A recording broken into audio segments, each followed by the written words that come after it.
Sa kabila po ng pag-abante sa semis ng AFC Challenge Cup, hindi pa rin nilulubayan ng kontrobersiya ang Azcals. Ang huli nilang nakabangga, isa pang broadcaster. Gerard Garcia, ikwento mo.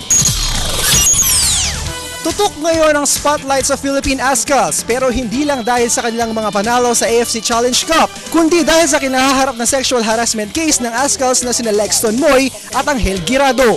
Dahil dito, nakabangga rin nila ang broadcaster na si Arnold Clavio. Sa komento ni Clavio ukol sa kaso ng Azcals sa kanyang morning show noong Martes, sinabi niyang mayayabang ang ilang miyembro ng Azcals. Dagdag pa niya, hindi naman tunay na Pinoy ang mga soccer players at nagpapanggap lang na kayumanggi. Maraming netizens ang nagalit. Sumagot din ang Azcals sa kanilang Twitter account. Sa tweet ni Ali Borromeo, hindi man daw sila purong kayumanggi. Buhay na buhay naman ang dugong Pinoy sa kanila. Sabi naman ni Angel Guirado, sa kabila ng mga issue, dedicated daw siya para sa Azcals at sa Pilipinas. Naglabas naman na ng statement si Clavio at aniya, hindi raw niya intensyon na makasakit sa Azcals at sa fans. Pero belta niya uli, hindi dapat malitin at dapat bantayan ang kasong isinampa ni Christy Ramos laban sa dalawang Azcals.